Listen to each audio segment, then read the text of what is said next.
We should be live in a few minutes.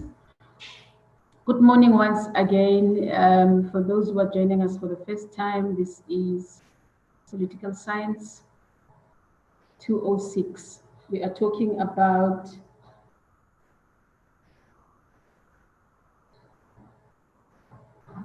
development in Africa. This module is about contemporary African politics and development on the African continent. So we really are at a place where we are looking at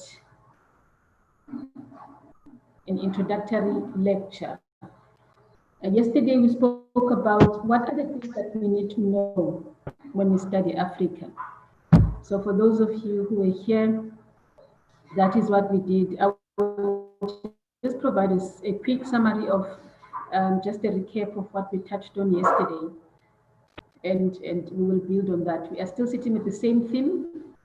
We will sit with this theme until tomorrow as well. As indicated when I took us through the course outline, that each and every week I will focus on one theme and sit with one theme per week until we finish. So in this particular week, which is our introductory week, we are looking at the kinds of things that we need to know when we study Africa. So I'm going to share my screen now to just do a recap quickly. Can everybody hear me very well? Can you see the screen? Yes, but there is nothing that is showing, saying that, oh yeah, it's going. The slides are showing now. Okay.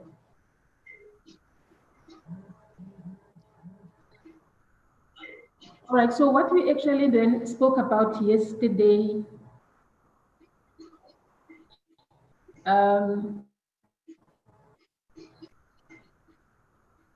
we spoke from the place of Taiwo's reading, which is really a question about what is African studies. When we're talking about African studies, what are we talking about? So we quickly looked at four perspectives from that reading to say some of the perspectives around African studies are things that are studied about Africa itself by anybody who desires to know such things about Africa. So anyone can study anything about Africa, and that can be said to be African studies. We also looked at another perspective that says that African studies can be studies of anything that are undertaken by Africans themselves. So there's a difference there. The first perspective suggests that anybody who studies anything about Africa can be doing African studies. The second perspective says it is studies of anything but undertaken by Africans. The third perspective was saying that African studies is about studies of any subject matter that is studied from an African perspective. You can see the distinction there also between 1 and 2. 1 and 2 says that anything and everything that is studied about Africa by anyone can be African studies. Second perspective says it is studies of any subject that are studied by African people. The third perspective suggests that it is studies of any subject matter that is studied from an African perspective, not necessarily by African people themselves, as long as it is a theoretical angle of African perspectives.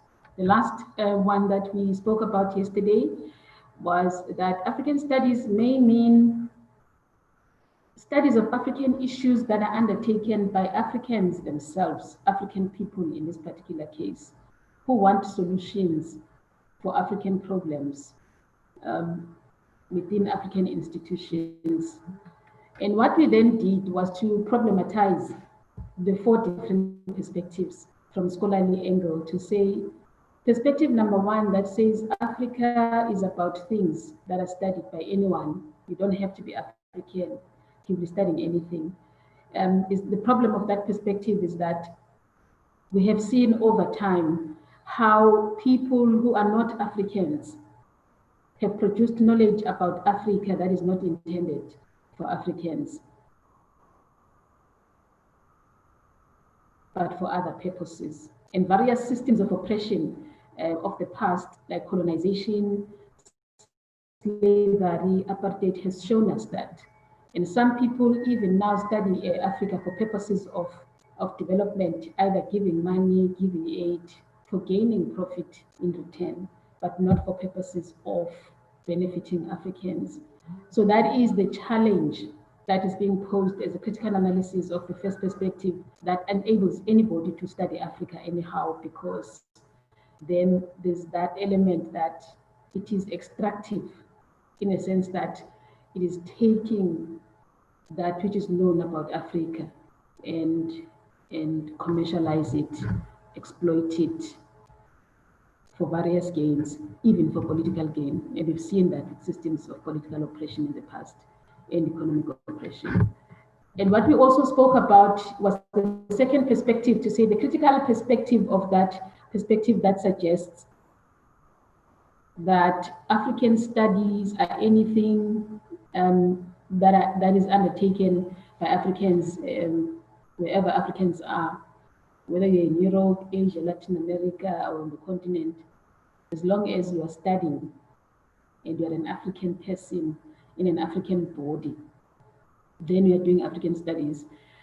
A critical analysis of that angle is that in various contexts outside of Africa, in Europe, for example, this continues to cause a conflict and a rift between scholars and some people who call themselves Africanists, in the sense that there are people who are not of African origin but have done a lot of work. We have a lot of archives in Europe.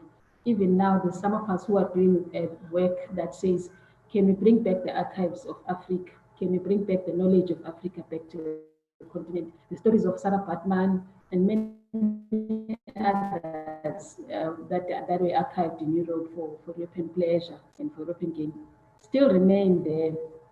So the problem is that there are people who've done this work. Anthropologists of the past will know these stories, for instance, are those kinds of examples, who then see themselves as Africanists. And there's an ongoing political and intellectual conflict between those people and African scholars themselves, people who are born in Africa, who are Africans, and who are studying Africa. So that is the challenge about the fact that then some people see this perspective that says you cannot limit the study of Africa to people who are of African origin, because there are many people who are interested in the life and story of Africa other than African people themselves. So there is that rift.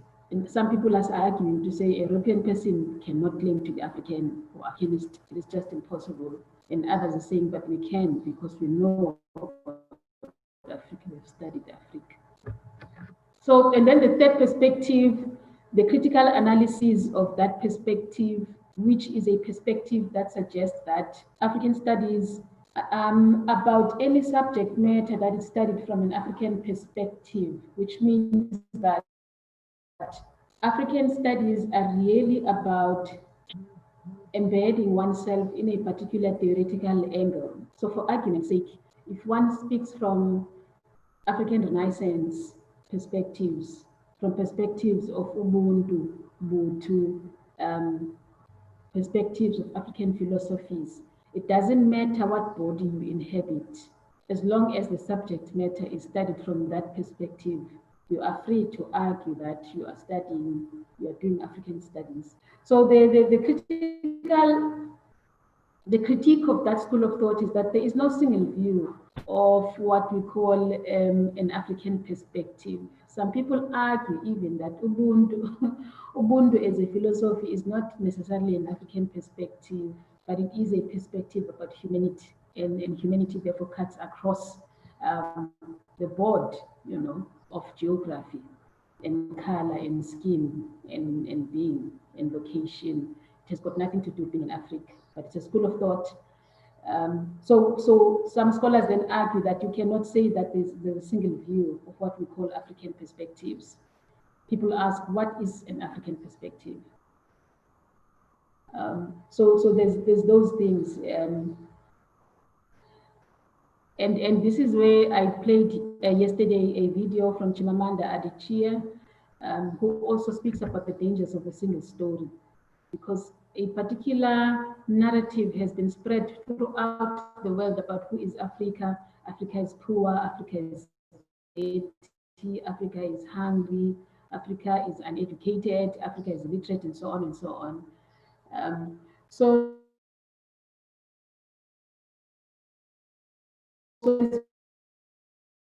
always danger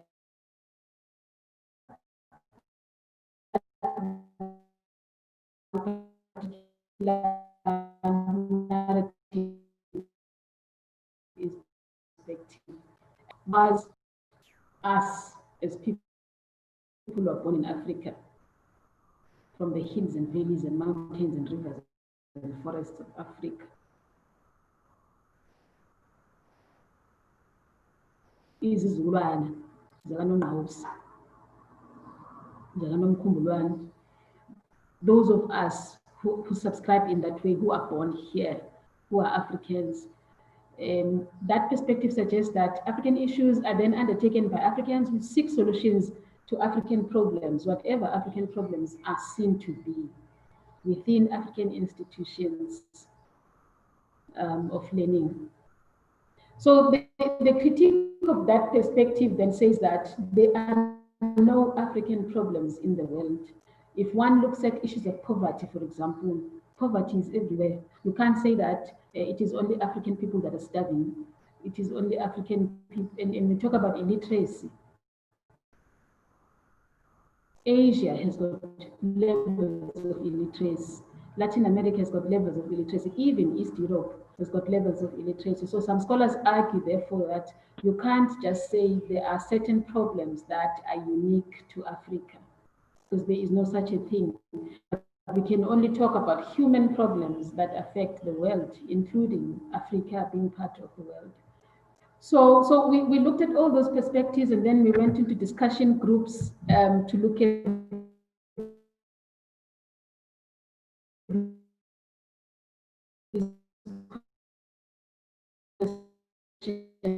which we are going to continue with today. From where we are all sitting, who actually really should design the content of African studies, given these four perspectives? And I played a video, Yaga, former President Thabo Mbeki, where he's saying, I am an African. I owe my being from the valleys and hills, and the rivers and the mountains and the forests. I'm a descendant of Nongqawuse. And so on and so on. And I played to about her story when she went to study in the US, and how her friend perceives her, to say even the manner in which she speaks English.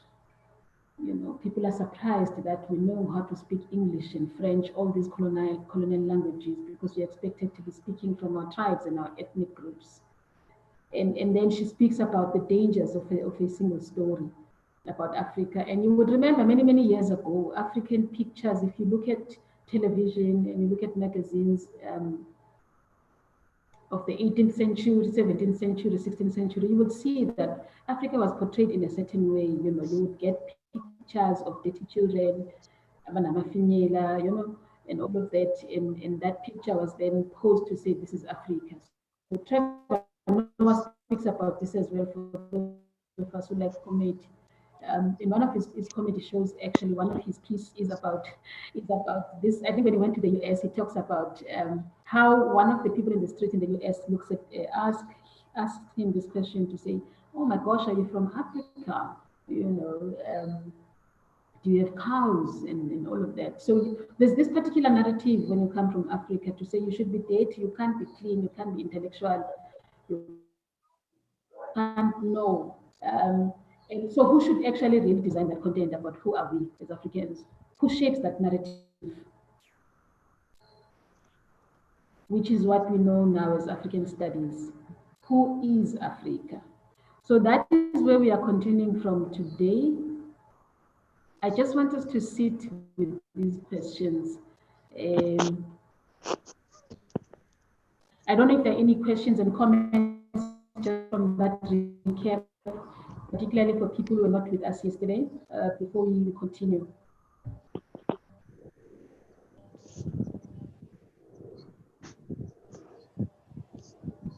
Just questions of clarity. Mata nayo le number yalokhu yini lo. Uye lo ngithi mina ngifuna usizo. Ungithathele ishandisi zami ke. Le number kunikela ukuthi WhatsApp nixhumane khona manje because uzofika lapho ke eThekwini past 12 kuya ku1. Okay, Domsana. Please, Doctor, mute them. Mute those who are making noise. Oh, I thought he was talking to us. Like, I realized now he's talking in the background. I've muted you, Domsana, because I realized he's speaking to someone else on the call on the other side. So is it clear about where we are? I see you, Akira, Asande, Asti, Begitemba, Begzil, Domsana, Fanele, Wandile, Lungagazi, and everyone else. I'm not going to call everybody's name, but I'm just checking if everyone is following in terms of where we are. Yeah, yes, very clear. I think we can. Yes, okay. I see finally saying it's very clear. So what I will do today then, I think we will stay in conversation. But before we do that, I would like to share with you a speech.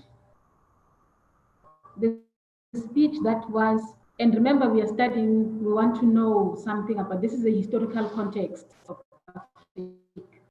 So I would like to share with you a speech. You may have seen this speech, Saga Kwame Nkrumah.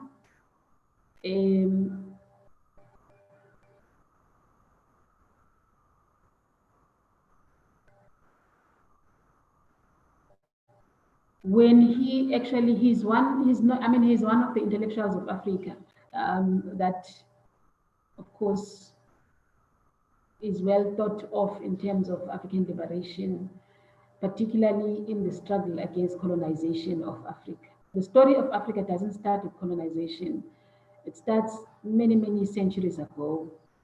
So we won't be able to cover all of it, but I will try to pick up from here and there. We'll even go back to slavery if we can. If we have time, we'll probably go back even before Christ was born and before Buddha was, who are we? Because part of it is that there are claims that Buddha was African and Jesus and so on. But we'll see how far we can go. But I would like to give you Nkrumah today. It's not long, it's about 13 minutes. So please sit back and relax, grab a cup of coffee, get some water. Let us listen to this speech and then we'll come back into conversation to engage with these three questions that we are engaged with.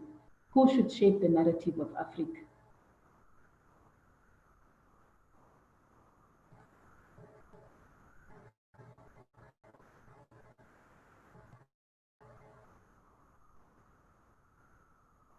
Inspirational speeches and quotes from African leaders.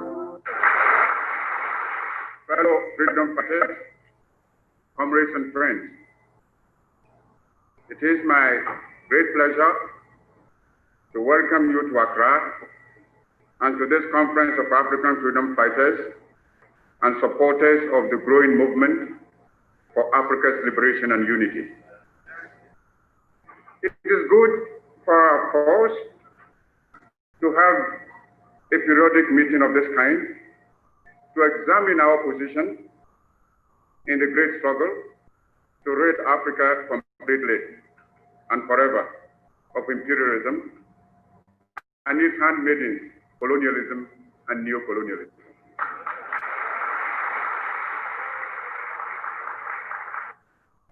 Africa is rich and not poor.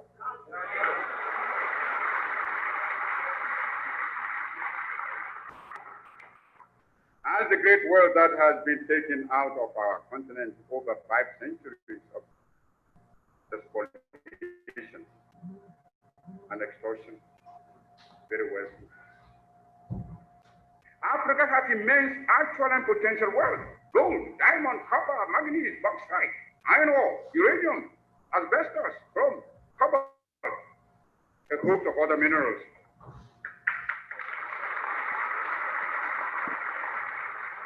Our essential agricultural produce have all been drained away by colonialist imperialism. Africa starts from being poor.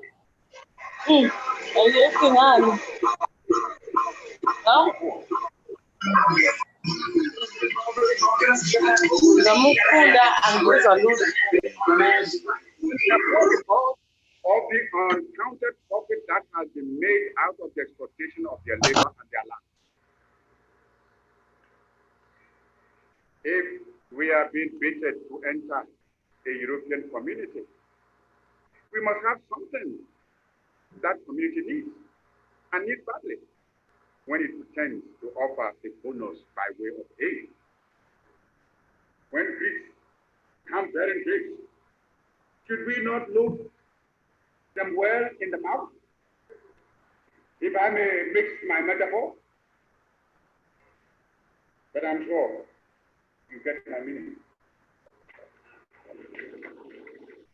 I raise this point so that it will stay in your mind when you may be tempted by the deceptive promises of new colonialism to forget the real character of colonialist imperialism and be persuaded away from your own true interests and those of Africa. For today, we must each see ourselves as part of Africa in order that we may face colonialist imperialism and its new form, new colonialism on a continent-wide front. For unity must be the keynote of our actions. Our enemies are many, and they stand ready to pounce upon and exploit our very weakness. They tell us that this particular person or that particular country has greater or more potentialities than the other. They do not tell us that we should unite, that we are all as good as we are able to make ourselves once we are free. Remember, always, that you have four things to make. First, the attainment of freedom and independence. Secondly, the consolidation of that freedom and independence. Thirdly, the creation of unity and community between the three African states. Fourth, the economic and social reconstruction of Africa.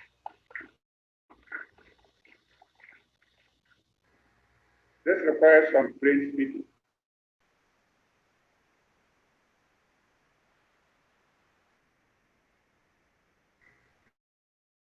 For the sake of Africa, let us speak plain. Stems from disunity and the inability to see that the realization of our hopes and aspirations, the realization of our objective of total African independence, and of our future progress and prosperity is inextricably bound up with the necessity to unify our policy and actions in connection with the continuous struggle for independence and the greater task of economic and social reconstruction beyond it. We must therefore face the issue of African unity now, for only unity will make the artificial boundaries and regional demarcations imposed by colonialism obsolete and superfluous. African unity will thus provide an effective remedy for border disputes and internation troubles. In a united Africa, there could be no frontier claims between Ethiopia and Somalia, or between Zanzibar and Kenya, Guinea or Liberia, or between Ghana, Togoland, and the Ivory Coast.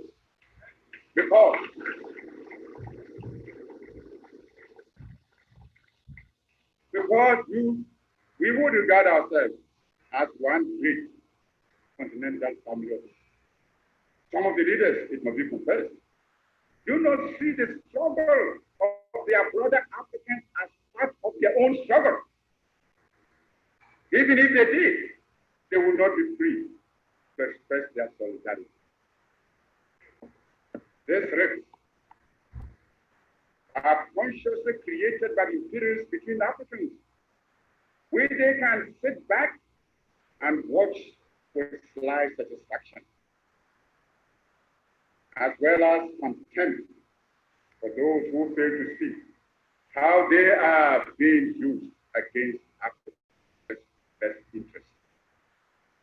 Regrettably, those states include some who were among the freedom fighters of yesterday and who haven't won their independence are willing to drop it for some token aid and thereby deny to those still struggling for freedom even their moral support.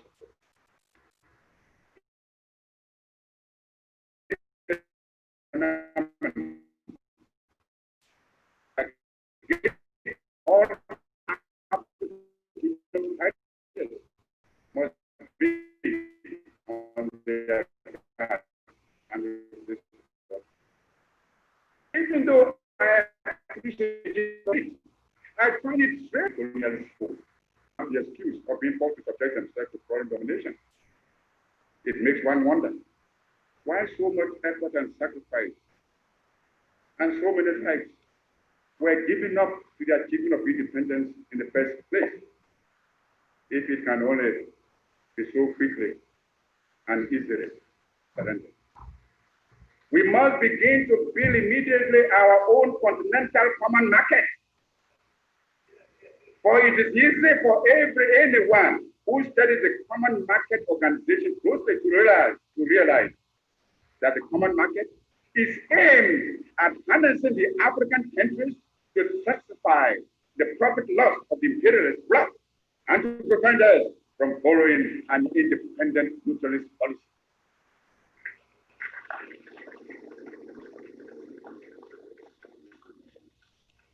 It is easy to see that the imperialists and the colonialists are determined to retain the African countries in the position of suppliers of cheap raw materials. If we do not resist this threat, and if we throw in our lot with the common market, we shall doom the economy of Africa to a state of perpetual subjection to the economy of Western Europe. This will, of course, hinder the industrialization of our young African states. It is impossible to think of economic development and national independence without possessing an unfettered capacity for maintaining a strong industrial power. The activities of the common market are therefore fraught with dangerous political and economic consequences for the independent African states. The organization constitutes an attempt to replace the old system of colonial exploitation by a new system of collective colonialism, which will be stronger and more dangerous than the old evils we are striving to liquidate from our country. This is another reason why we should come together in a unified African economic plan, which operates on a continental scale can make a solid attack on the aim at the creation of a joint African military command. There is little wisdom in our present separate effort to build up and maintain defense forces, which in any case would be ineffective in a major world conflict. If we examine this problem realistically, we would ask, which single African state could protect itself against an imperialist aggressor? And how much more difficult this would be when some states allow the imperialists to maintain bases on their territory. I have already referred to the military forces to South Africa. Its reason and the danger it poses for the new African states and the struggle of those still in chains. Only our unity can provide us with anything like adequate protection. Those problems can best be met within a unified Africa, and it should be possible in the higher reaches of our endeavor to devise a constitutional structure which will secure the objectives I have outlined, and yet preserve the sovereignty of each of the countries in the Union. Countries within the Union will naturally maintain their own constitutions, continue to use their own national emblems and national anthems and other symbols and celebrating their sovereignty. Regional associations and territorial groupings can only be other forms of organization unless they are conceived within the framework of a continental union. There are existing models which we can modify or adapt to our pattern. The United States of America, the Soviet Union, India and China have proved the efficacy of unions embracing large stretches of land and population.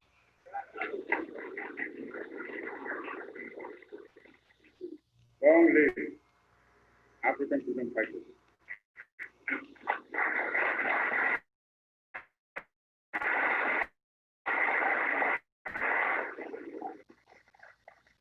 Long live African independence. Long live your struggle. And long live African unity.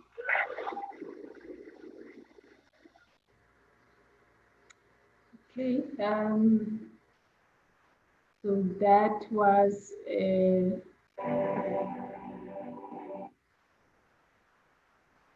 Nkrumah.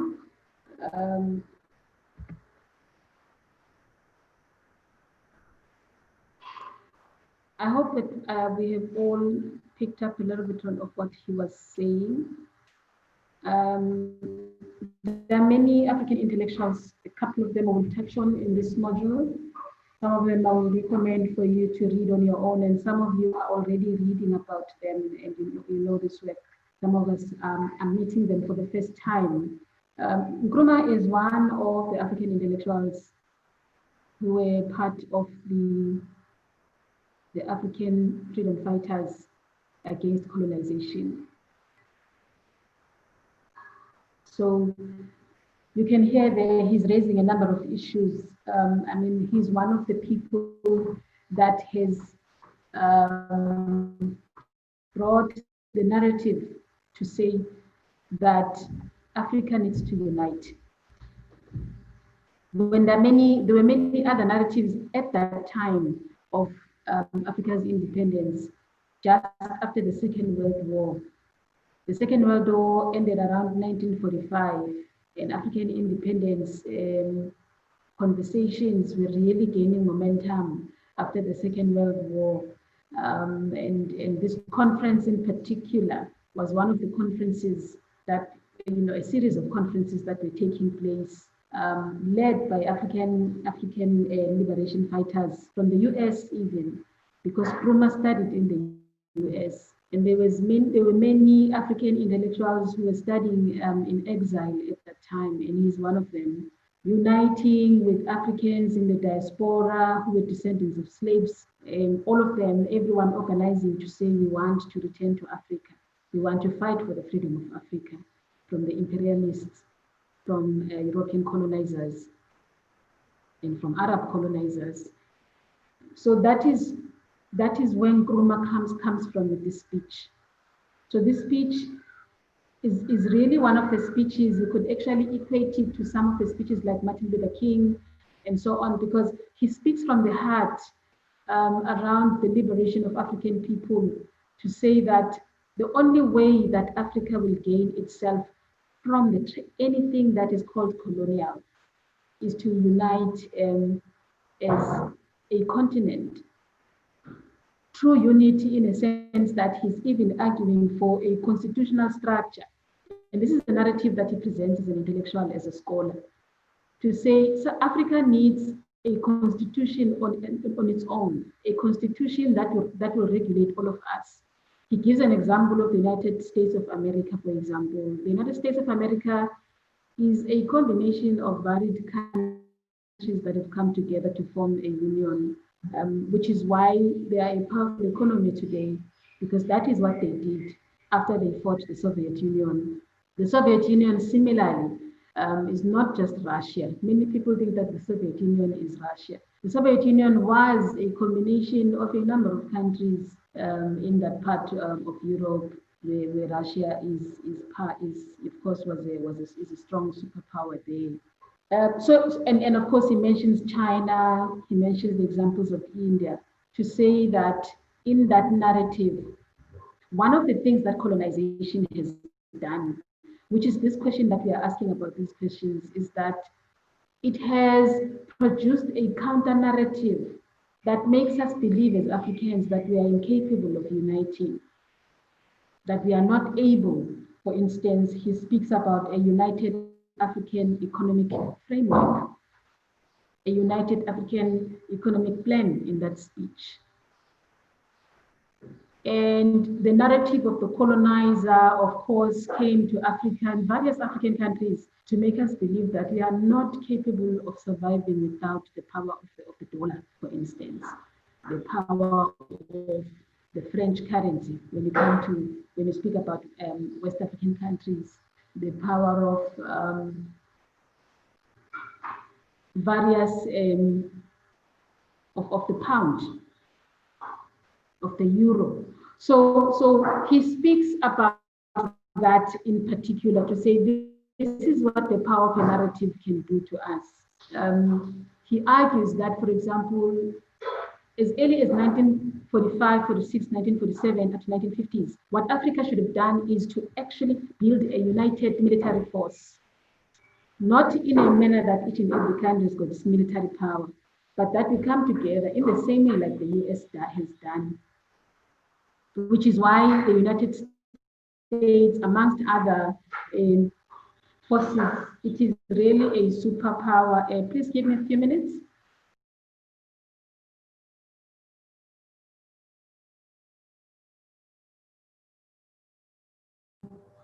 Sorry about that. There was a little bit of background noise here in the house.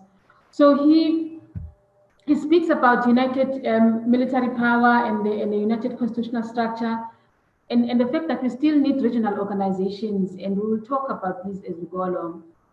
The regional organizations like what we have now is SADC, Southern African Development Community. We've got ECOWAS, the East. We've got the East African communities and West African communities and so on. That sort of fragments us as an African continent, but we can still have our regionality within the context of unity that says we are truly a one nation. We are not a continent. Africa is a country. Basically, that is a narrative that Nkrumah has been pushing. And this is a narrative that some of the Pan-Africanists and scholars who are studying Africa in the context of African studies are bringing. So that is Kwame Nkrumah, and we will talk about other intellectuals as we go along in various perspectives, of course. So I just thought, let me share that with you today as we go deeper into this question of saying, who should shape this narrative is Africa. And Frantz Fanon speaks a lot about it as well. We'll touch on Frantz Fanon. Yaa Asantewaa, who is also a queen of the Ghanaian independent fighters. She also speaks about this, and there's a lot of other Queen Regent fighters who fought alongside our fathers for the liberation of the continent. We'll touch on all of them. But I would like to open the floor because I don't want to be the only one that speaks. Yes, that's true. Galaxy says he reminds me of Thomas Sankara. We will touch on Sankara as well. Thomas Sankara as part of this module. We need to bring in a couple of African intellectuals into this space. Professor Lumumba also talked about the same thing, the United States of Africa. We may have time to also touch on Anta Diop. Che Anta Diop also speaks about Black Africa. So we will get there. There's so many of these stories that we would need to share, and that is what this module is about. To say that when we talk about African politics, what has development done to us in the story of colonization? are we really free from colonialism as a continent? Peggy Temba, I see your hand is up. Please come through. Okay, thank you very much, Doctor. Thank you for the video that we were watching of Kwame Nkrumah. I myself, I subscribe to that notion of whereby the salvation of Africa lies in unity.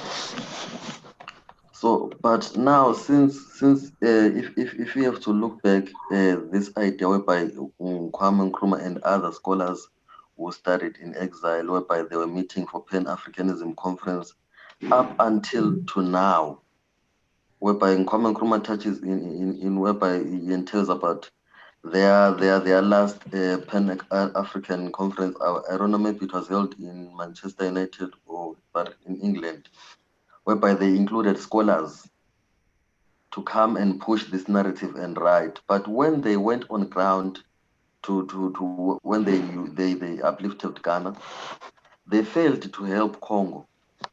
When Congo was deep in crisis with the Western corruption, Belgium, they failed to help Congo. And instead, when they went to I don't know, maybe to the third conference of African Union, they didn't even invite Congo to come and discuss the issues of Congo.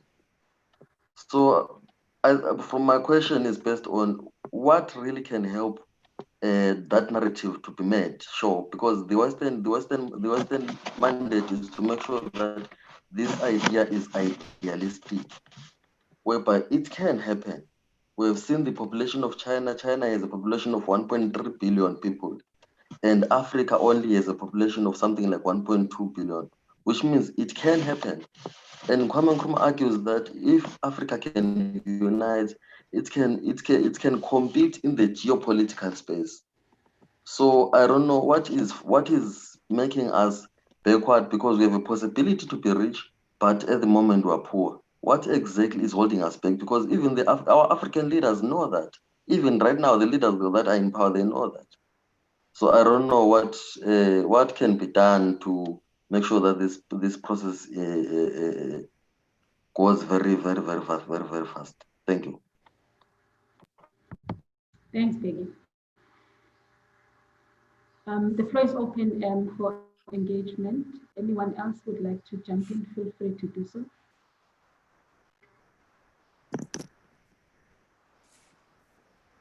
Like what Peggy is saying, I mean, Kwame is saying the same thing, Peggy, to say, that is exactly what narrative does. You know, narrative shapes our minds. It shapes how we think, what we read. Content is very, very powerful as a political tool. Whatever you read, and you read repeatedly, whatever you speak and you speak repeatedly, becomes one's thought. That is why Ngugi wa Thiong'o says that it is the colonization of the mind. Why is it that, like Peggy is saying, that our African leaders know this, but why is it that we are not doing it? What is actually the problem? Lindo, I saw you trying to come in. I'm not sure if you wanted to speak.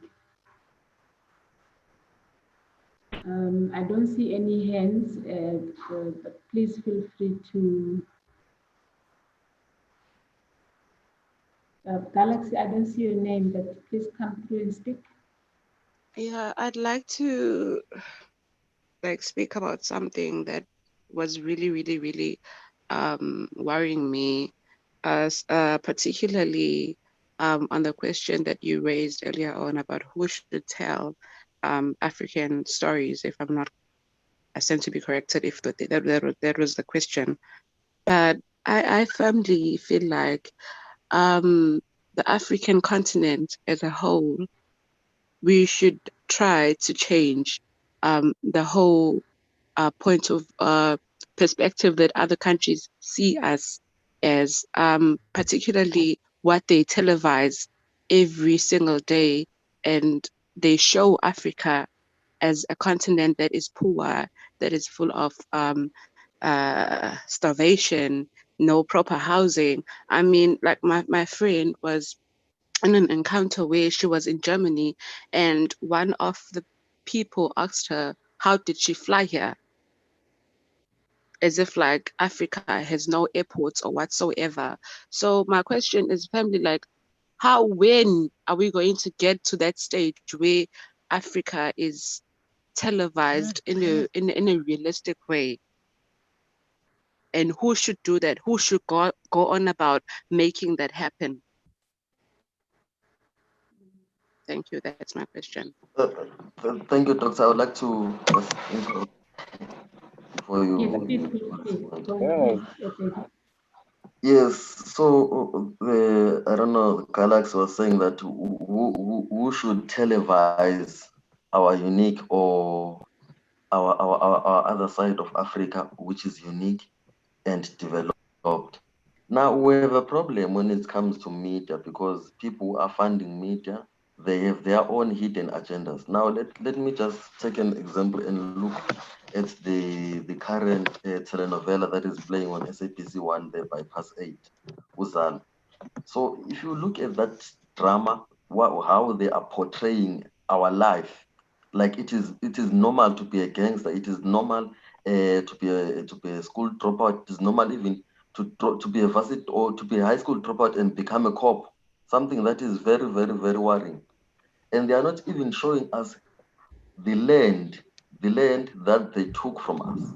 They're not even showing the firms that they are running. They're not even showing us the ports that they have there and some containers that they export and import each and every day to make a life.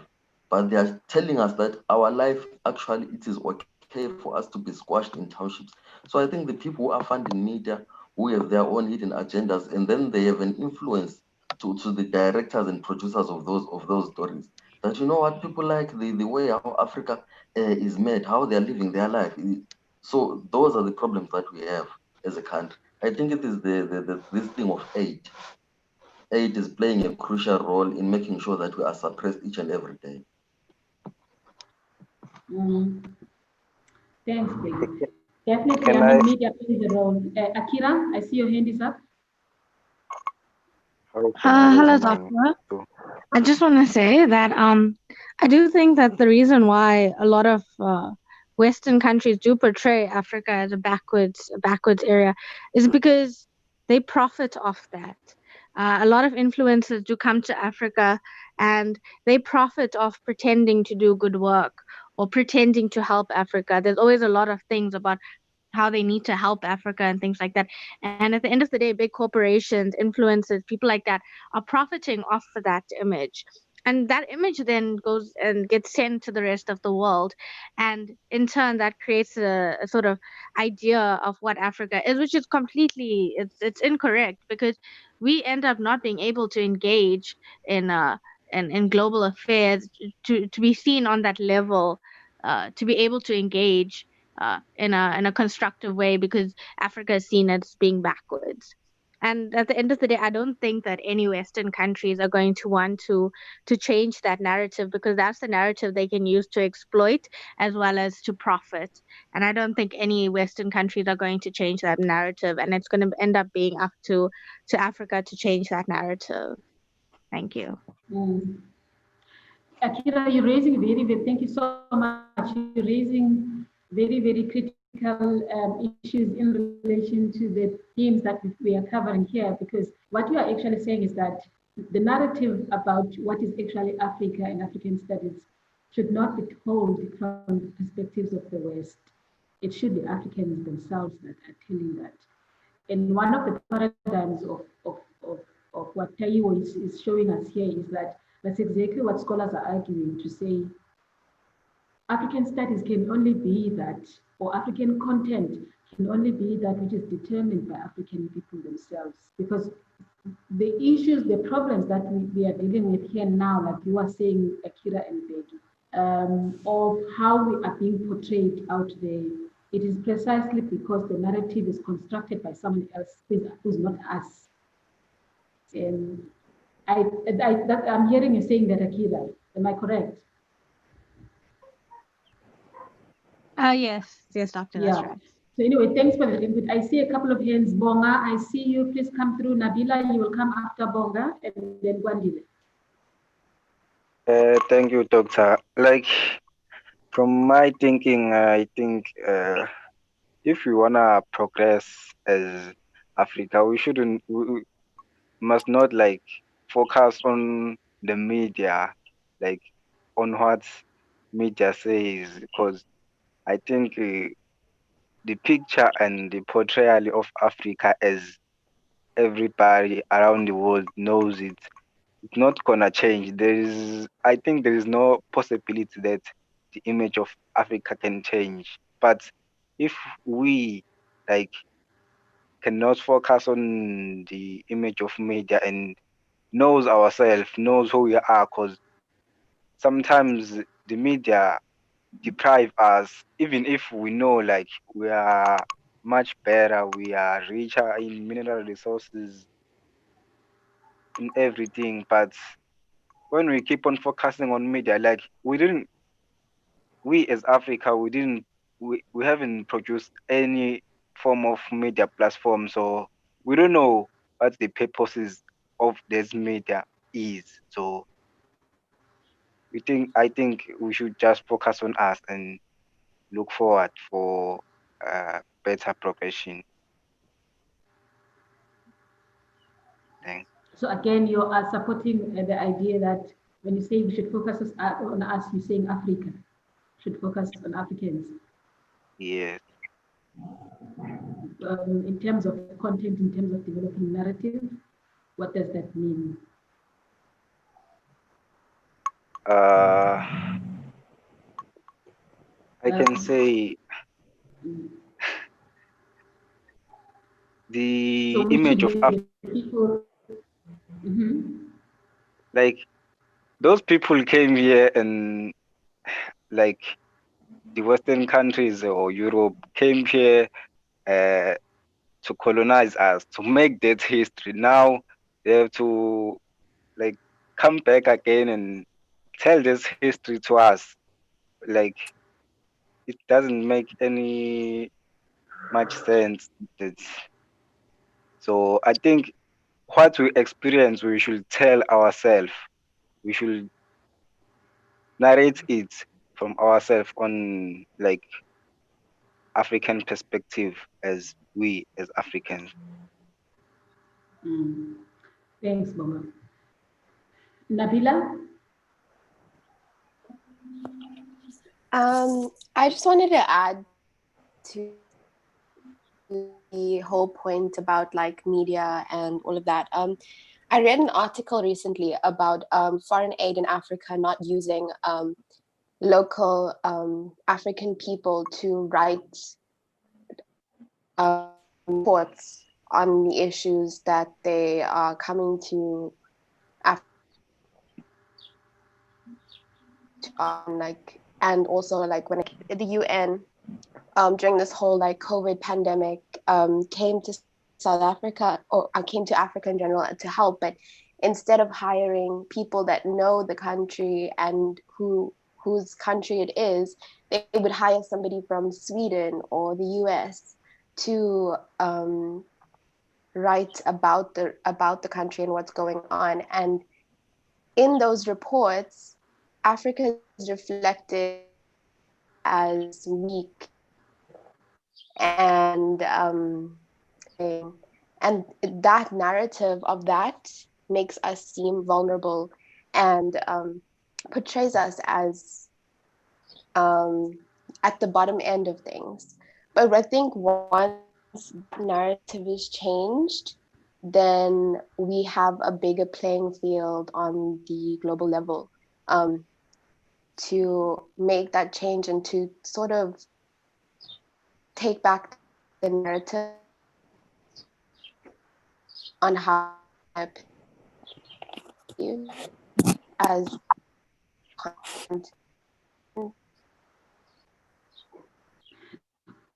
Thanks, Nabila. Thank you for raising that perspective, and bringing COVID-19 examples into it. Because part of the first essay actually touches on these issues. Very, very critical reading there and observation. It's happening everywhere during COVID-19 when the whole world is looking for solutions to politically speaking, economically speaking, on how we should be responding as a globe to the problems of COVID-19. And like you were saying, a lot of people are asking, for instance, why is it that Africans are not dying as much as it has been expected? And where interventions are being done, like you are reading correctly, experts from other countries are brought in to Africa to come and read us again and study us again. And of course, those reports, like Nabila puts it correctly, they then present us in a certain way. And then the question depends itself, actually, who should be shaping the narrative of who is Africa? And framing the solutions also. Thanks, Nabila. Gwandile. Morning.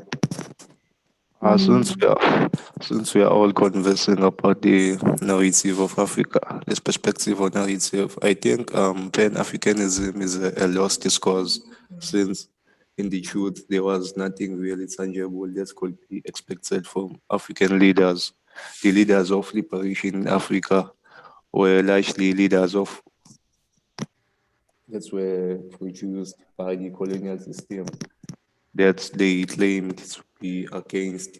If we look at Albert Luthuli, Jomo Kenyatta, Robert Mugabe, Kwame Nkrumah, Nelson Mandela, and others, they were all the offsprings of the repressive colonial system that's helped to displace at least only words, as Kwame Nkrumah was saying. In my perspective, I think there's nothing as useless as the African Union, because if you look at the Berlin Conference, when they discussed the scramble of Africa, all the European superpowers met to discuss how they are going to colonize us. But then the African Union has never met in a single day to discuss on how are they going to return all those things. Another point is that it's highly inconceivable that these people could topple the European system when they idolize the oppressor. And African Wandile, I think we are losing your voice. I'm not sure if you've moved away. And African heroes hold a distinguished record on robbing them of their wealth and dignity, like they've never done anything for us. So I think the only thing that we need is action, not just words, because we have so many number of lectures discussing on how are they going to reunite Africa, but there's no action. Thank you. There is something that I didn't follow from Gwandile. Gwandile, did you say that Pan-Africanism is a lost thing? Yeah, it's a lost discourse. Are you saying that it is redundant now? Yeah, there's nothing about Pan-Africanism. What are you then suggesting to replace Pan-Africanism? Maybe do you have a certain ideology that you have adopted or a theory that can make sure that Pan-Africanism is subjected fully? I think the continuing suffering of Africans is an unending tale that started with slavery and colonialism and apartheid, the shared pain among people of African descent, irrespective of their domicile across the world. So are you saying the poverty and unemployment in Africa is a permanent thing? That thing will never end? I'm not saying it will never end. What I'm suggesting is that if we could have another structure, not an African Union that is being led by these people who are currently leading.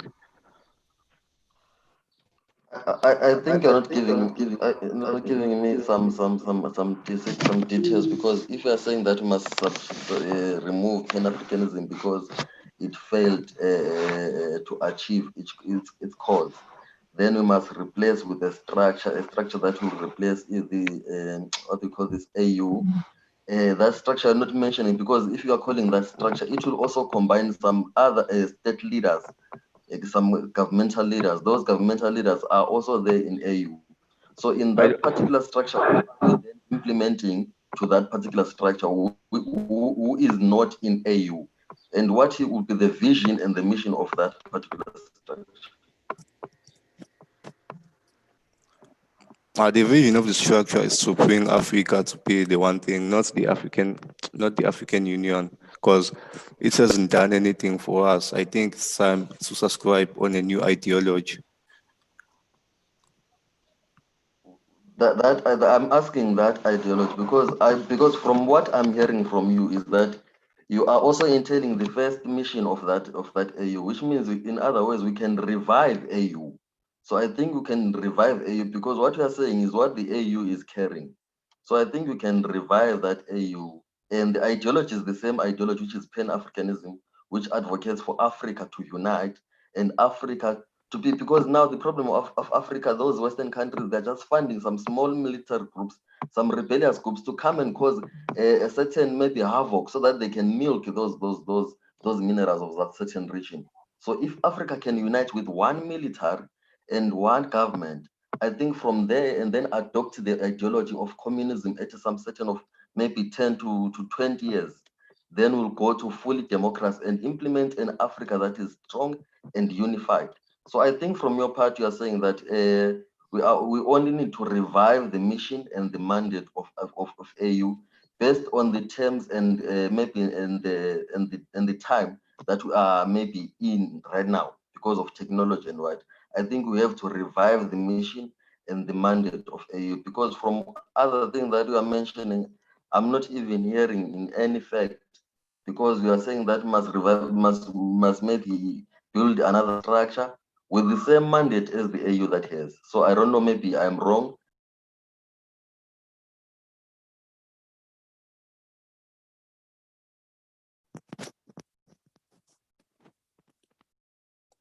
Are you asking? Yeah, no, very interesting conversations there. Let's try and see and bring Galaxy in. Yeah, Doctor, this is a very controversial subject, and I have been yearning to talk about it and hear other people's point of view. But I would still like to emphasize on the point of the point that I raised earlier on media, on how we are being portrayed as a country. I mean, if you could look at America, it has like the top actors, a country where it produced the best movies. You'd see China as they produce the best technology as it is now. And you come across Africa, we are being portrayed as people who live with lions and elephants in their backyard, running around naked. You know, we are poor, we don't have proper housing, and that really frustrated me, because when me and my friend were coming across these conversations with foreign people, we were very what's this word I could use? We were very we were just embarrassed. The people are portraying us as that way. The fact that you are wearing clothes is just bizarre to them as an African. I mean, you could look at Steve Harvey. He recently came here and he discovered that Africa is not as it is portrayed on televisions. I mean, I'd like to say something on the point that Akira, if I'm not mistaken, that she raised earlier on, that these other countries, due to what they see on television and what we are portrayed as poor people, they come here to help, and in that they trying to gain something out of them helping us. So until people see us as others, as normal human beings that are being portrayed on television, they're going to start taking us seriously. Because if they still going to televise whatever that they're televising right now, nobody's going to take us seriously. they're always going to see us as a tool that they're going to use to benefit themselves. That's just what I wanted to raise. Thank you. Yes, I can feel, yeah, I can feel the debate is getting heated up here, and rightfully so, you know, rightfully so. Yeah, there are those perspectives. There are those perspectives, which is why when a Galaxy, Chimamanda is also angered by these things, right? Scholars like Chimamanda Adichie, she's a feminist and she's an Africanist and she's a scholar. She's also troubled by the same issues that you are raising. And it's very emotional, you know, it's political. Of course, politics are emotional as well. And I remember Steve Harvey actually when he spoke on television to say, oh my gosh, this is what Africa is. And we've been sitting there thinking about Africans as something else. So that is exactly the questions that we are asking. Exactly. I mean, the fact that a person would come and ask you, how did you fly here? That is very, very rude for a person to ask you that, as if like you don't know how a plane or what a plane looks like just because you live in Africa. Yeah. How does it feel to be wearing clothes? Can I add a little, like, for me, Galaxy, but this depends on personalities of an individual. Like, I don't think we should be much concerned to be taken serious by other people. We should take ourselves serious. Like, I was looking at the other video of Trevor Noah. This question, he didn't mention that one of the American lady asked her how did she fly to America. But now, when when you can see he's confident, how he's doing, he's on a daily show, they can start change their mind from their own. Like, I don't think we can convince them to change how they think or feel about African people. Let us just be confident to ourselves, and they will change at some point when the time is right. Yeah. Bonga, I personally don't agree with you, because until we start addressing or until we start addressing all those issues and telling them that what they think of us is not true, they're not going to change how they think about us. Do you understand me? They're not going to change until we show what Africa is really about. How is Africa carrying on every day without like going on having people who are hungry or no proper housing, you know? Until we don't start talking about it, they're not going to change how they feel or think about us. So I personally feel that that's one issue that should be addressed fully to the world, that Africa is not how they think or what they see on televisions. Because when people see you as a weakling or a weak point, they're gonna try to take advantage of that. I mean, let me bring a close example. We have poor people in our country, and we have rich people coming in and coming in as if like they're trying to help them, but they're trying to build an image for themselves. Do you understand me? So countries, Western countries in particular, are gonna still come and trying to aid Africa as if like they being nice or whatever they're trying to be, but they're trying to benefit themselves. They're trying to have something in return for themselves, which is at some stage going to exploit Africa. Do you understand? We are always going to be seen as a weak point. So until we address that issue of us being as normal as other people who wear clothes like everybody, people who know aeroplanes, then that's when we are going to start being taken seriously, like other people, like other countries, like other continents. I get it. No, Galaxy, you're touching a lot of things. I think you cannot force someone to like you. That's what I meant. I'm not talking about people liking us. I'm talking about people seeing us as normal beings, not liking us. I'm not talking about people liking us. No. Then you not force them to see you as normal being if they have those theories. Because people have abolished those laws that were oppressing us, it doesn't change their perspective about us. That it doesn't change that even that guy, this Charles Darwin, who developed the theory of Africans are not human beings, but are some sort of species. It doesn't change to them that because laws have been regulated that we must also be treated as equal people. For them, it doesn't change. For what we're supposed to be doing, us as Africans, is to uplift ourselves and have those media houses that are owned by blacks. We don't even own a huge media platform as black. We don't even have a huge shareholdings in those media. So yes, that's what I said. Then we'll take it from. There are some huge gap before we reach that gap of being taken serious. Yeah, very interesting. Just in other voices, I don't know if Senamile, you the one that was talking. I see Akira's hand is up in Lindo and Nosipo. And then we'll sort of get towards wounding up because we are also approaching time to end this class.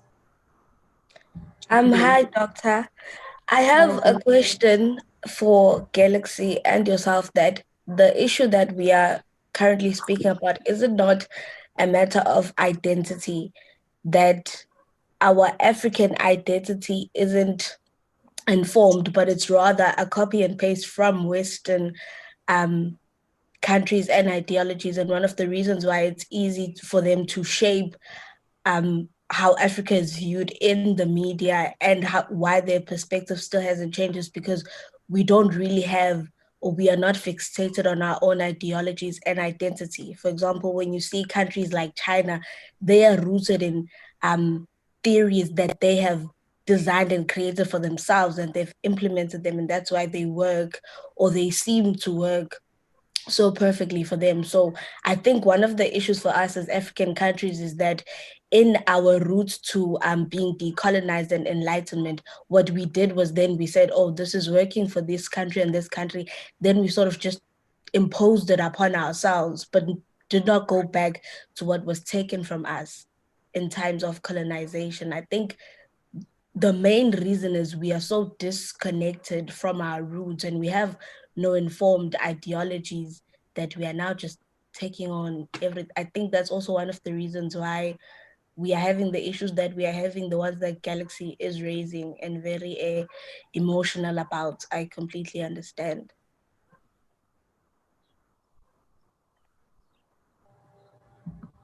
Yeah, no, thanks, Lamile, for asking those questions.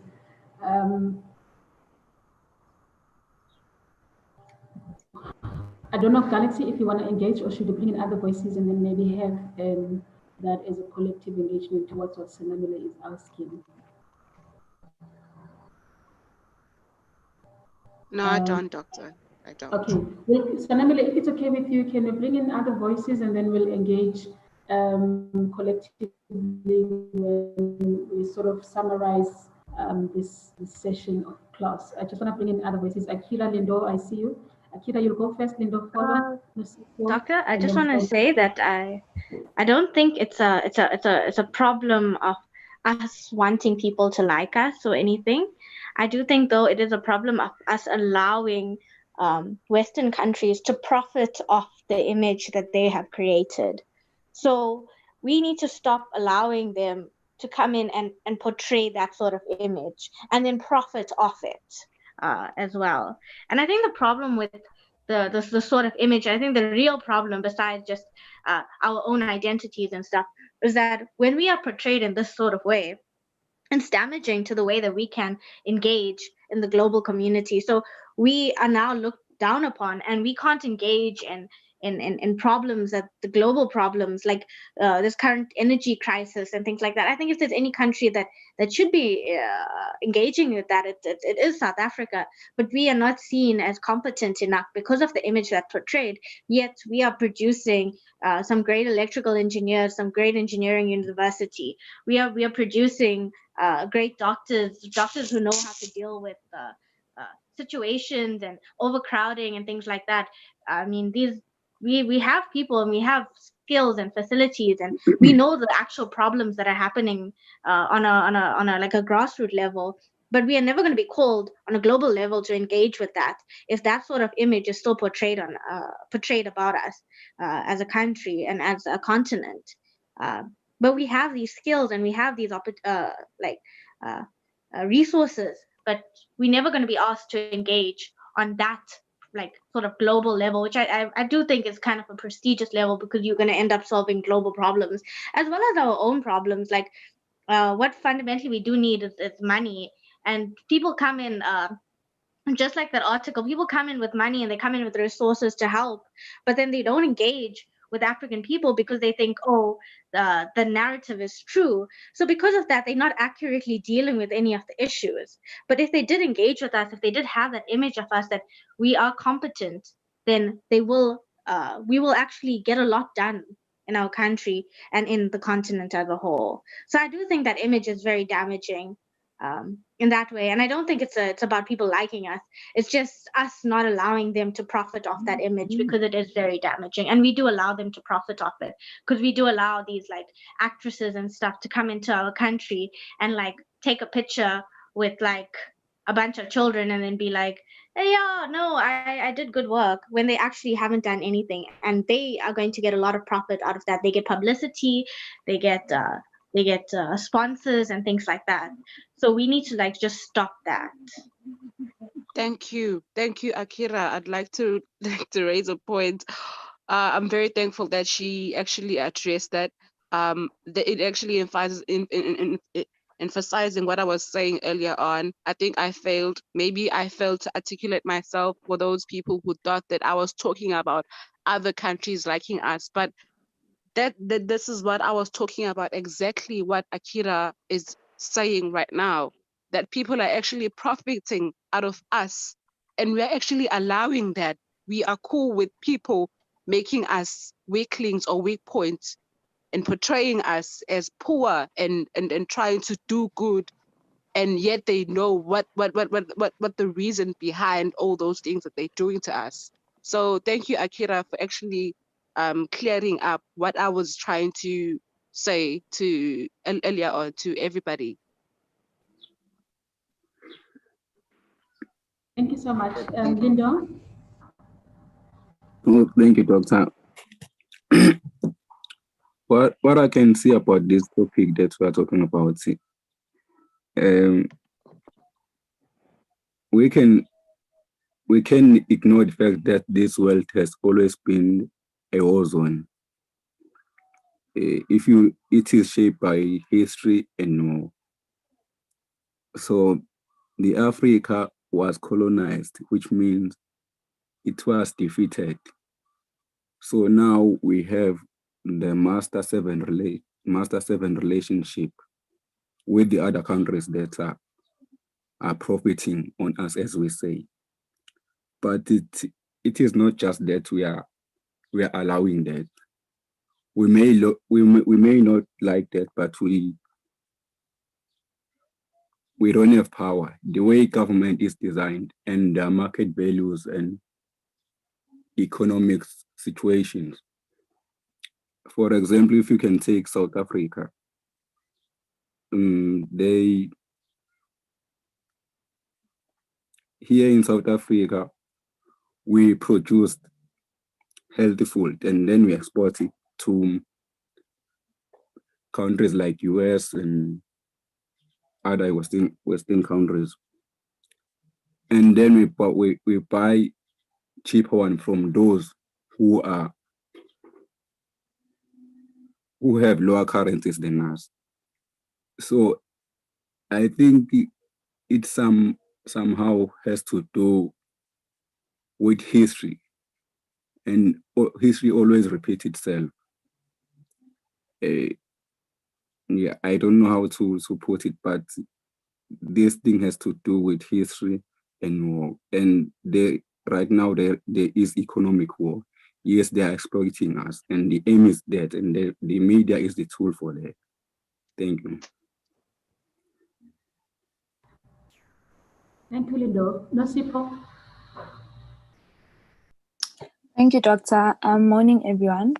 So Akira has basically mentioned what I wanted to mention, but I just wanted to add on that before we prove ourselves to other continents, I feel like as a continent, we have so many issues that we still need to work on before we can be united, as Nikuma had mentioned in the video. I feel like we have issues like xenophobia. If we can't accept each other as brothers and sisters from one continent, then how are we going to be able to unite and come together and be one continent, one Africa, and be able to, be amongst other continents and be seen?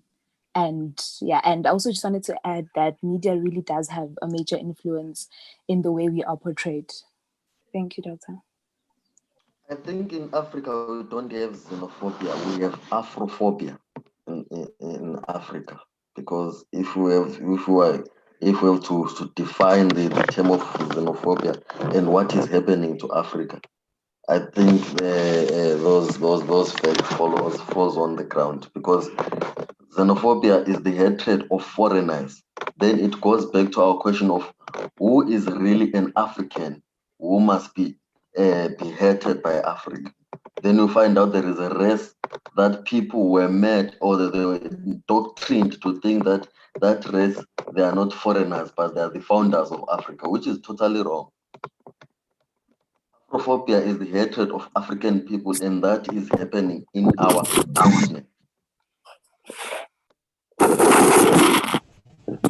Thanks, Debbie. I don't know if Usona, is it Sona? Usona. Please come. Good morning. Usona, okay. Yes. Morning, Oh, Usona. so I have a point about, I just saw something where a France president decided to give back all the art they had in their museums. And I have a problem as in, like, why were African leaders quiet? Like, they don't care that Africans have to go to France or to European countries to see African things. Like, I have to go overseas to see art that was made by my forefathers and all of that. Like, it doesn't make sense. Why are African leaders quiet and not doing anything about it? They don't care.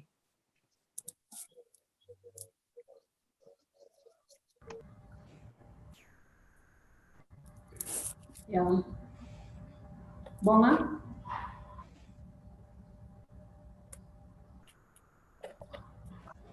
Bonga, I can see your hand is up. Please come through, and we'll come back to the conversation.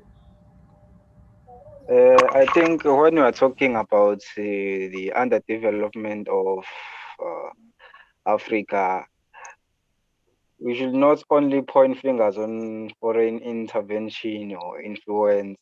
We should also look internally, like on matters like corruption, because that's what our leaders thought. Like at first, when we got free from the colonizers, like it's grounded. It's a deep grounded matter. Like back from the 1960s, or leaders of Congo, Maputo Sese Seko, if you know her, as the Congo is the way it is, the way it is poor today, it is grounded on those leaders, and that's also what is happening in South Africa currently. So I guess maybe on some day we should talk on those matters, the matter of corruption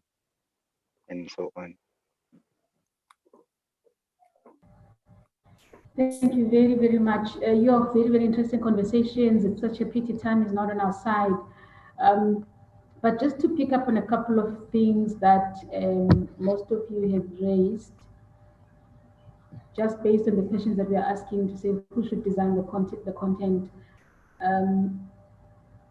Most of you are leaning towards the fact that, in fact, you sound deeply frustrated even by the fact that a lot of what we see as content that shapes the narrative of who Africa is thought to be, or Africa is, or African studies are, is really shaped from and by people who are not African, and most of the time that narrative is really troubling.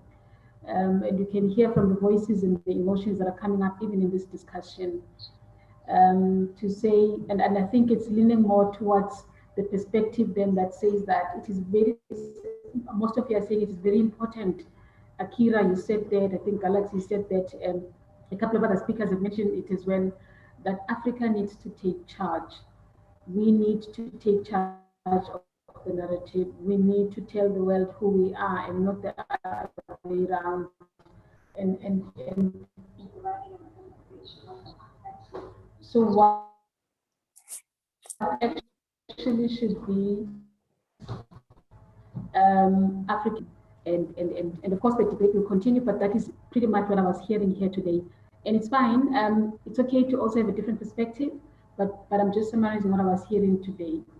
And there's a key question that someone has asked here today, asked all of us about Pan-Africanism, because Pan-Africanism is content also.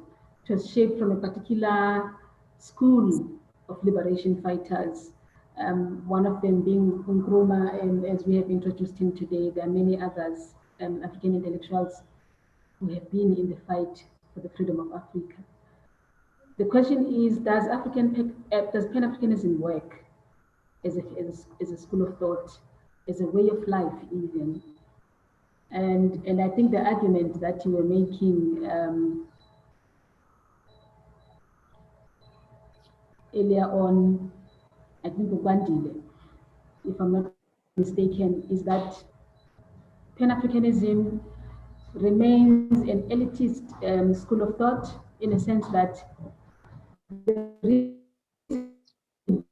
why Africa has not been able to even decolonize the slavery of imperialism and the slavery of colonization is because Pan-Africanism itself has not been able to go to the ground of our realities in life, in rural areas, in our townships, in our spaces where we live, so that it becomes a philosophy that is owned by everyone. It remains a dream, it remains a vision, it remains, I think, to use your words there in the chat room,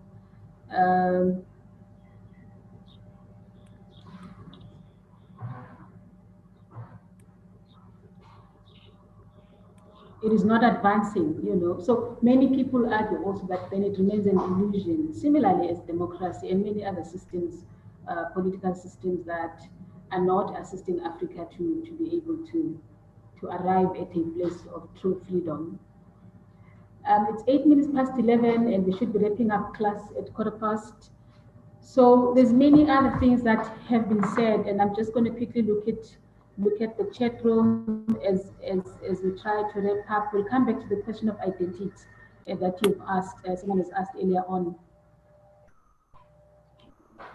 I think we've mentioned Professor Lumumba and many other African scholars. Thomas Sankara definitely needs to come into the content.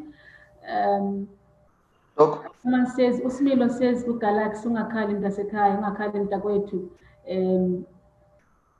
You basically you cry, we can hear you cry. And someone is saying, finally saying, please, you can't forcefully impose your own views on others, we can only interpret it. I think that we understand that, and Wandile is saying, I think I didn't really perhaps showcase my argument, but what I was saying is that I'm not so much surprised that Pan-Africanism as a philosophy remains the domain of intellectuals in the Black world.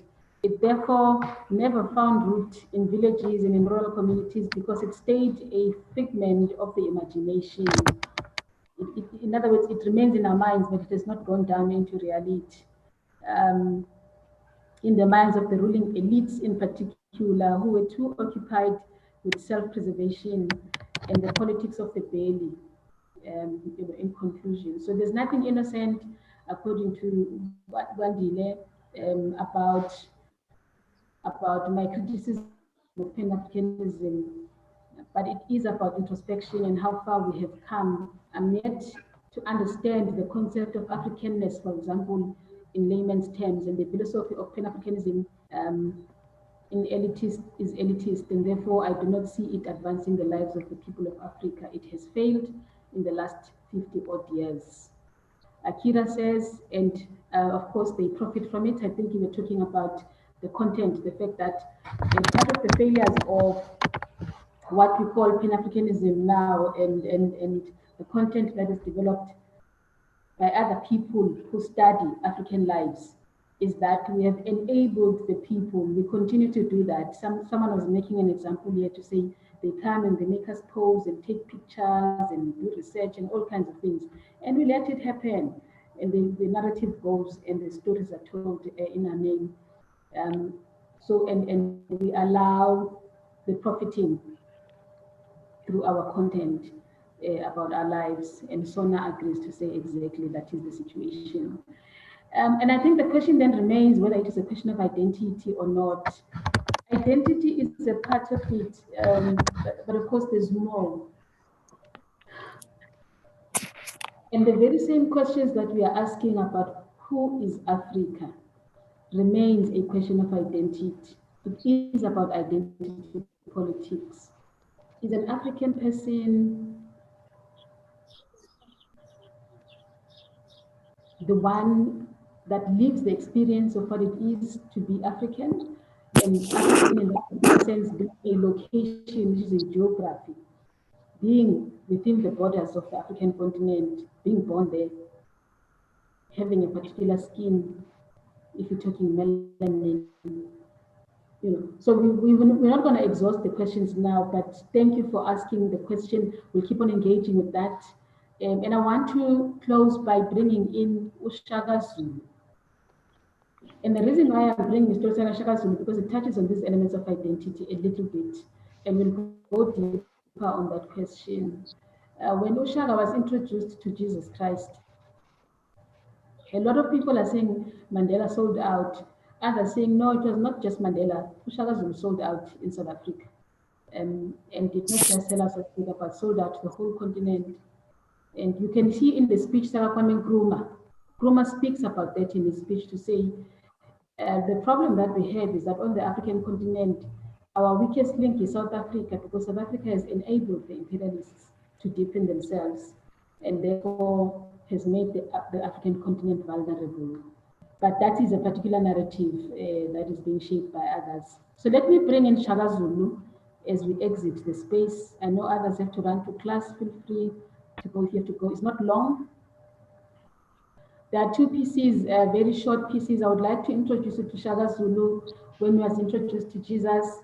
I also would like to show you a piece that was removed from the movie Shaka Zulu, which is a piece that talks about a negotiation of land between uShaka and Namangis and the English people. But this one is about the introduction of Jesus.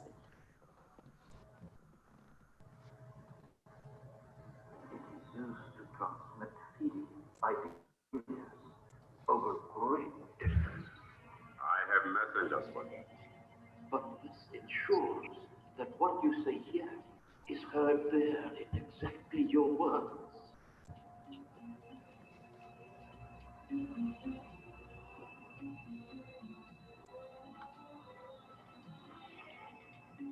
Uthi uma ungilandela umbuyazi ngimfuna la ngokukhulu ukushesha.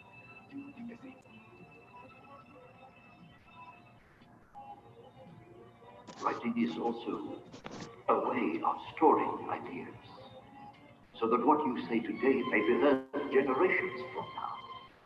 It is a form of intelligence.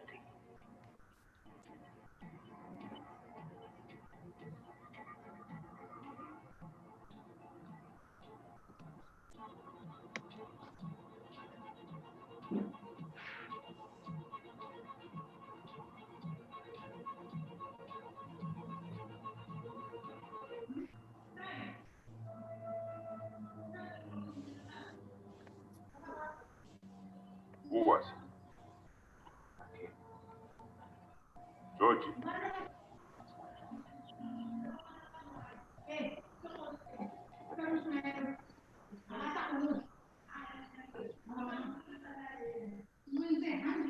Was Christ greater than Georgie?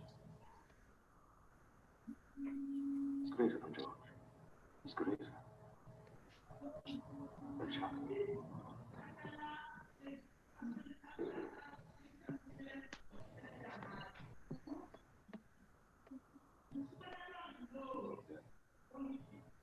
Hanging from a tree near weeping old women is not worthy of a king. No, it's not. How did he come to die? He was betrayed by those that he loved the most.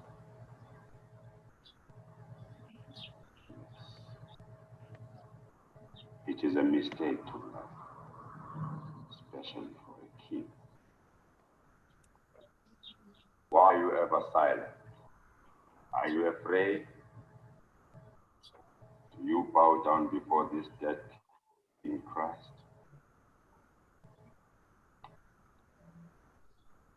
No. Christ is not. Ah, you have doubts that Christ is the King of all kings. Yes, Nkosi, I have my doubts. So you two belong to different tribes. Yes. And King Jesus came from your tribe. Not from my tribe. From his tribe.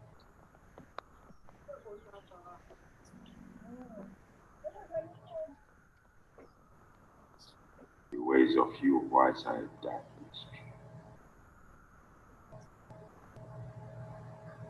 Those warriors near the tree with equals, were they part of his regiments? No, we have not regiments. Only 12 men, unarmed. Yet you call him King of Kings, greater than Shaga. Why? Look at his lips. They're moving. You say, forgive them, Father, for they know not what they do. Forgive. How can anyone expect to rule with such a foolish strategy? Many are of the same opinion. What does my brother George think? George, his people, his country, people all over the world, they worship that king as the divine sovereign sent by the ancestors to bring peace. Of course, I know very well that King Jesus had great power. Well, whether my friend Zacharias or you know it or not, Christ is the Lord of the whites. He is the Lord of the Zulus. He is the Lord of all men. He is the Son of the heavens. Do you derive your powers from him? He is power. With Christ in your heart, he is stronger than all the regiments on earth. If Christ is power, why did he not save himself?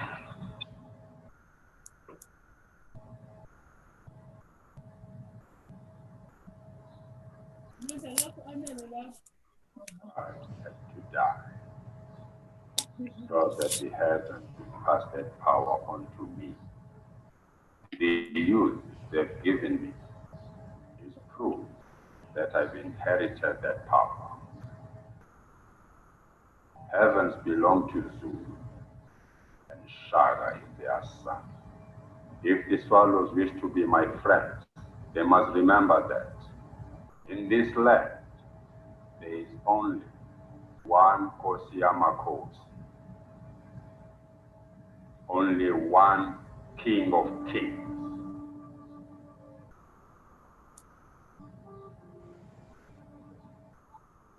Shah.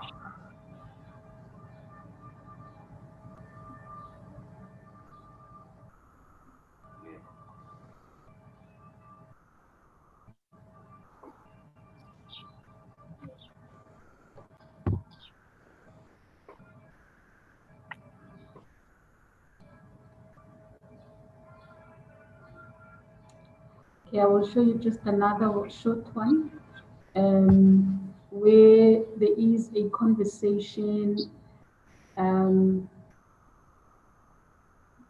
between Shaka and the settlers on the question of negotiating land.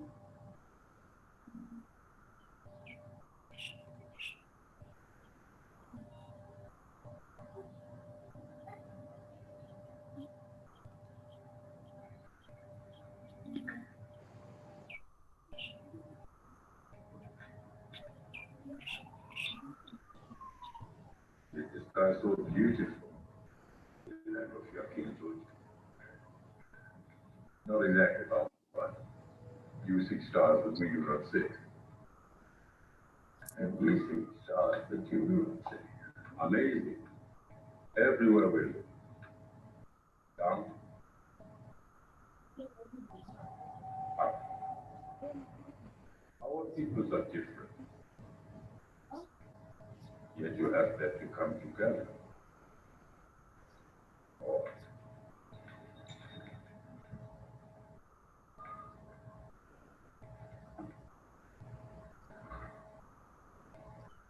These nations you speak of, with the Power Alliance,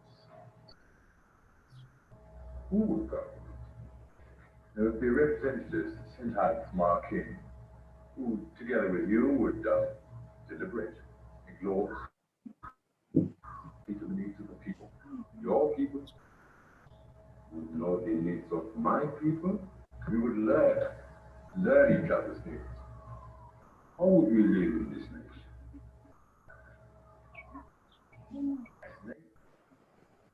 Village near village. And how would these villages be placed? Henry, and I see him from Percy. Henry, go ahead and ask your question if you'd like. Zulu. That is vast power.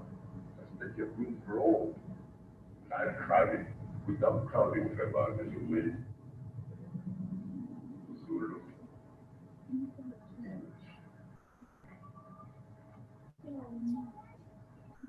Our needs become fair.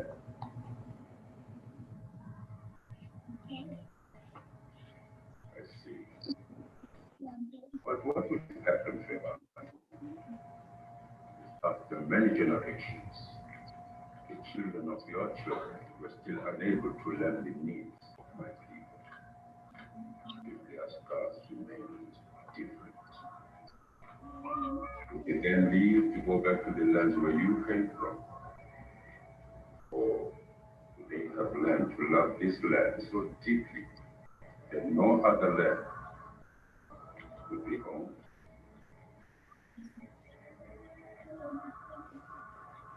What would happen to us if this land, without crowd, became crowded? Each of those unborn children would then be called African.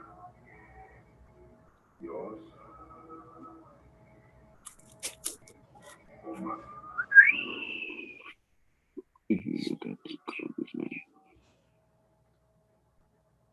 Hard questions. Very, very hard questions that we are all asking here. And it's 11:25. I know some people are going to class.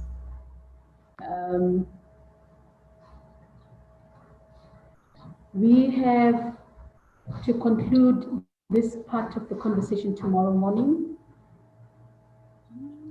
But I see there are still people in the room. So if you want to reflect maybe in the last 5 minutes, then we wrap up at 11:30, we can do so.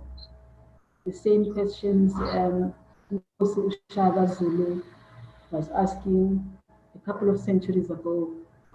We are sitting with the same questions. Who is African?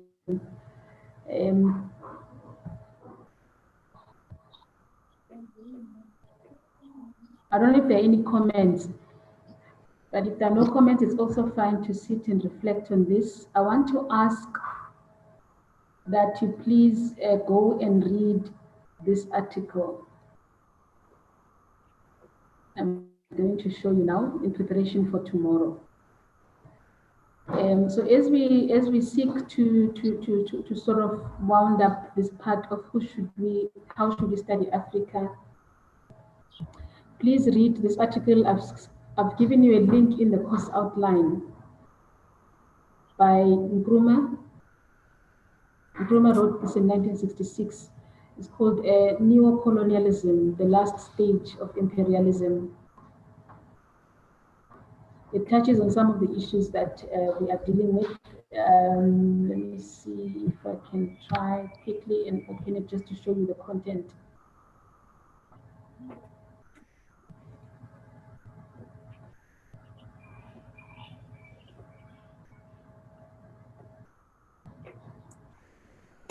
And then we will wrap up. Doctor, just a quick question. Do we have a Zoom meeting tomorrow or Friday? Do we have a meeting tomorrow, or is it Friday? Because I think I saw Friday on the Oh, course sorry, online. thank you so much for asking. It is Friday, not tomorrow. It is Friday. My sincere apologies. It is Friday morning.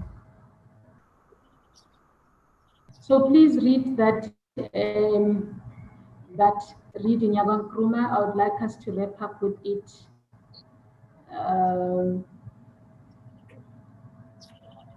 It's 23 pages, so it's not long. Have dinner over it.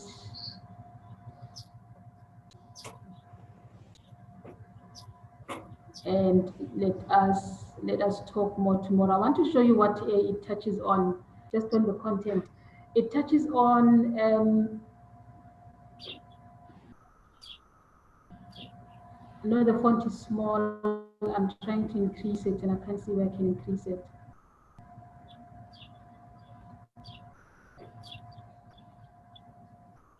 Just a little bit. So it touches on Africa's resources. This is on neo-colonialism. Neo means new, literally meaning a new form of colonization. And this was after Africa's independence, suggesting that colonization has not happened, but it has taken different forms. And these are the things that we need to know when we study Africa. And also the answers that some of us are sitting with and the troubles that we are sitting with in our hearts are things that we need to know when we study Africa, that African narratives and African perspectives are not shaped just by Africans, are shaped by many other people. And there's always an intention in developing content. There's always an intention in developing narrative. Narrative shapes politics. Narrative shapes economies. Narratives shape the globe. That is one of the reasons why Africa has not been able to get to where it wants to get to. Like Kwame Nkrumah puts it, there's a particular narrative that has been spreading about Africa. And parts of that narrative is also the narrative that we are sitting with today that suggests that Pan-Africanism will never work, amongst many other things. So Pan-African unity, therefore, is an impossibility. It's a dream that is not realizable. But of course, there are other scholars and intellectuals and activists and politicians who firmly believe that Pan-Africanism can work, should work, and other people are returning to Nkrumah's work to say, particularly during COVID-19 pandemic, to say, perhaps it is time to remember. And Frantz Fanon talks about this in his pitfall of the national consciousness, to say there are mistakes that have been done by African intellectuals of the time during African liberation. Maybe we can learn from those mistakes. But anyway, so the introduction, this is 23 pages. I would like you to read this. It covers some of the African resources, some of the obstacles to economic progress of Africa, what we are meaning when we're talking about imperialist finance, the monopoly capitalism in the American dollar, the whole question of finance. Remember, narrative has got an intention, and Taiwo has told us in this reading that we've been doing since yesterday that some of the intentions are economic as well. So we will talk about the monopoly of capitalism in American dollar, the truth behind the headlines. We spoke about the role of the media here. What is it that the media shows and what doesn't it show and why? So there's something about the headline. There's a reason why when you write a newspaper, when you make a television show, you must have a headline that calls for attention. It's a narrative. So we'll talk about the truth behind the headlines, primary resources and foreign interests on Africa, the Oppenheimer empires that have occupied our land on the continent, foreign investments in South African mining processes, for instance, how are those affecting the continent? The Anglo-American cooperations that we see everywhere on the African continent, the diamond groups. Botswana in particular as a country is really struggling because Botswana is rich in diamonds. In fact, the economy of Botswana is reliant on diamonds, and there's a lot happening there. Mining interests in the Central African Republic. If you look at Central Africa, there's a lot of mining initiatives that are taking place there. The interest to those, that is why the DRC is where it is. Some people are talking about the Democratic Republic of Congo. Central Africa also is suffering, but we are rich. So we'll talk about that, and this speaks to that. Companies and combines that we've had, the tin, aluminium, and nickel giants that we see, the Union Miner of Katanga, the economic pressure in the Congo Republic, we touched on it a little bit, monetary zones and foreign banks that exist. It does touch to the role of the International Monetary Fund. I think you've done it for Pulse 01 and some parts of Pulse 2 as well. We're going deeper with this. You'll also do it as you go to third year in a far deeper level, the role of the World Bank and the International Monetary Fund, and how those are linked to monetary zones that we see all over the continent and other former colonies as well. New industries, the effects on primary producing countries. Why is it that we are perpetually raw material developing countries that are sending raw materials to other markets and getting poorer and poorer? What is happening? It is about the narrative. The mechanisms of neocolonialism. So Nkrumah speaks about these things to say, according to him, of course, it's his vision to say this is the last stage of imperialism. It means that colonization has not ended, but it has taken a different form. But he is arguing that let it be a last form. We should never ever experience another form of colonization. And other scholars of the day, like you and me, are saying COVID-19 is that moment. We're entering a new era perhaps of the complete end of colonization, where Africa needs to imagine itself in a different form, either return to Nkrumah or imagine something different that is about uniting Africa. We will wrap it there. It's a very, very interesting conversations. Thank you so much, everyone. And let us come back on Friday. Please read this between today, this afternoon, and tomorrow, and read others of your own. And we will continue them on Friday morning. Have a good afternoon. There are questions.